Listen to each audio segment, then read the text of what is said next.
Esse vídeo sobre agricultura regenerativa foi feito em parceria com a General Mills. Há mais de 100 anos nós já sabemos que as ações da humanidade após a Revolução Industrial são capazes de alterar o clima na Terra. Mas foi só nos últimos 30 anos que nós começamos a tomar providências para tentar amenizar o imenso problema que nós criamos. Nós estamos vivendo uma crise climática, e tudo que nós podemos fazer para amenizar a situação vale a pena. Você já parou para pensar que a preservação do meio ambiente também é importante para termos condições de continuarmos produzindo alimentos? Por exemplo, nós já sabemos que não podemos aumentar o desmatamento.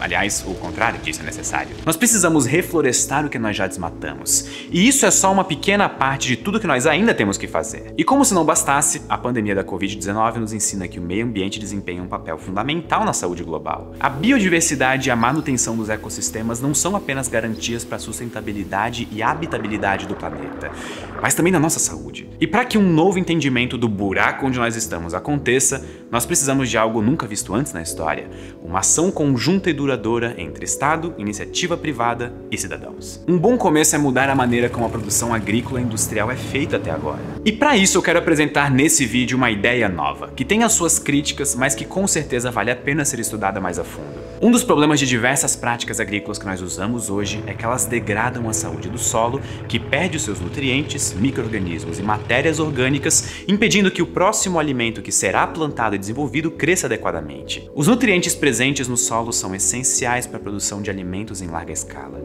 Sem nutrientes, o milho, a batata, a soja e etc. não crescem plenamente. O resultado disso é que o solo, que antes era saudável e nos permitia colher plantações imensas, agora resulta em colheitas menores e até pode levar a uma desertificação se a utilização persistir por muitos anos sem cuidados. E o que isso significa exatamente? Como que nós vamos produzir alimentos para toda a população se o solo estiver degradado? Nós não podemos simplesmente sair degradando novas áreas, e isso cria um grande problema. Como é que nós vamos continuar alimentando todo mundo no longo prazo se nós deixarmos o solo cada vez mais sem nutrientes? A boa notícia é que já existem planos sérios para mudar essa situação, e um deles é um conjunto de ideias que recebem o mesmo nome: agricultura regenerativa. E eu não vou mentir que o termo regenerativo se tornou uma palavra da moda no mundo do marketing e também corporativo.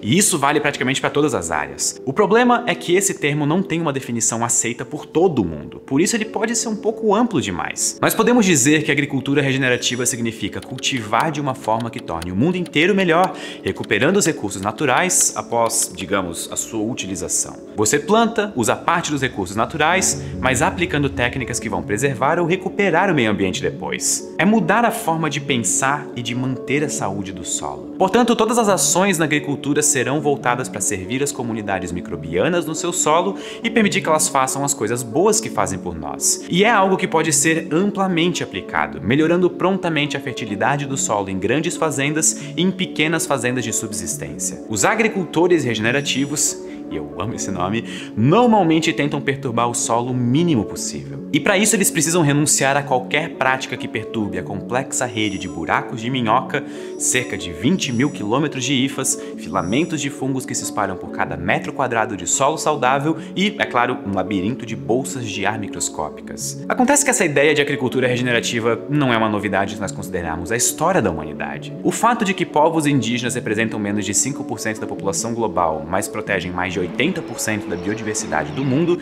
é um dado que meio que já devia fazer a ficha cair. Só que mesmo ainda não existindo uma definição oficialmente aceita, a agricultura regenerativa emprega práticas agrícolas e de pastagem que restauram o solo degradado, melhoram a biodiversidade entre os polinizadores, especialmente abelhas e borboletas, e a captura de carbono no solo para criar benefícios ambientais duradouros. Essa preservação ou recuperação do solo pode ser feita com plantio direto.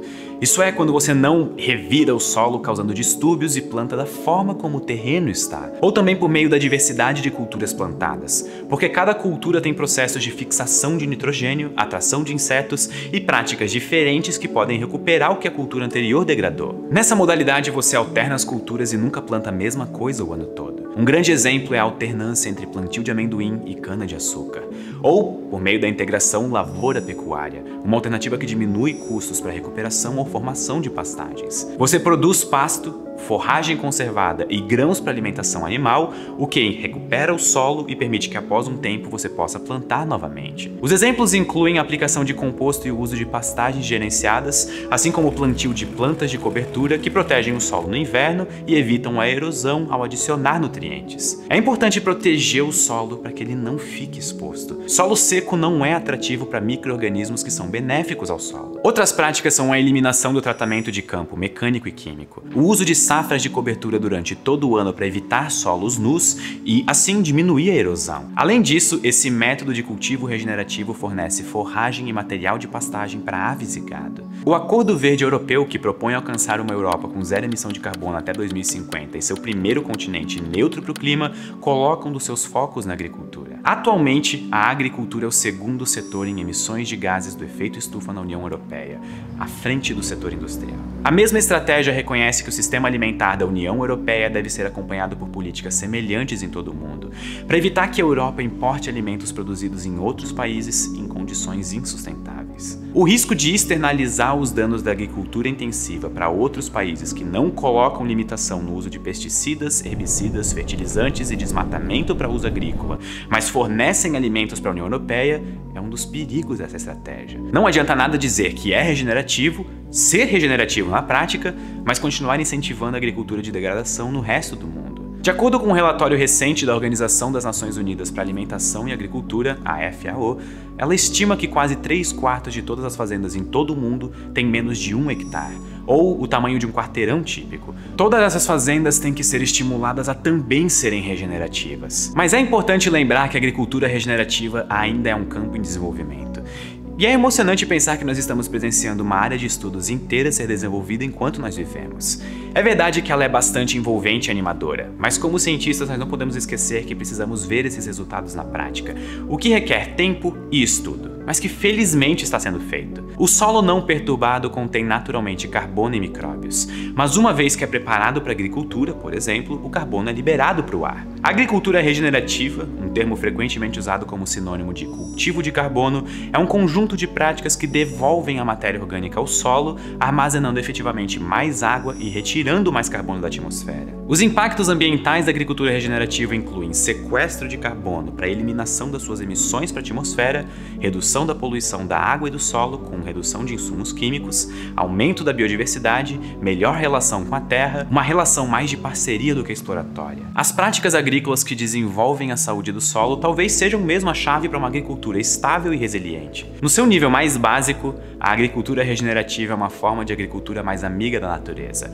Pode ser considerado o próximo passo, além do orgânico e da sustentabilidade. O resultado final é que a agricultura regenerativa produz alimentos mais saudáveis, ao mesmo tempo que serve para aumentar a produtividade e os lucros do agricultor. As ideias em si são incríveis. A motivação para que elas sejam implementadas também. O que nós esperamos agora é que haja um esforço real para fazer da agricultura regenerativa uma realidade ainda mais presente no dia a dia. Nós temos que de fato implementar a agricultura regenerativa pensando no benefício do planeta e das bilhões de pessoas incríveis que vivem aqui, incluindo você.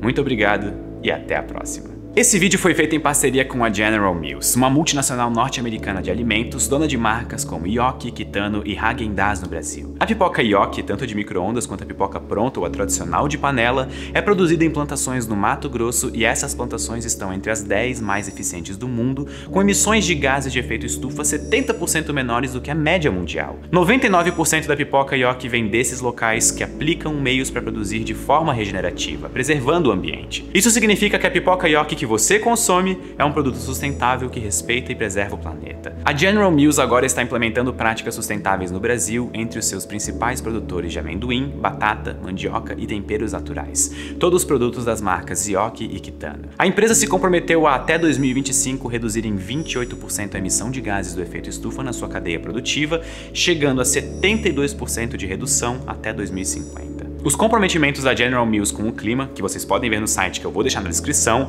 são um ótimo exemplo de como nós podemos fazer algo maravilhoso pelo nosso futuro. Todos nós ganhamos com isso. E eu vejo vocês no próximo vídeo.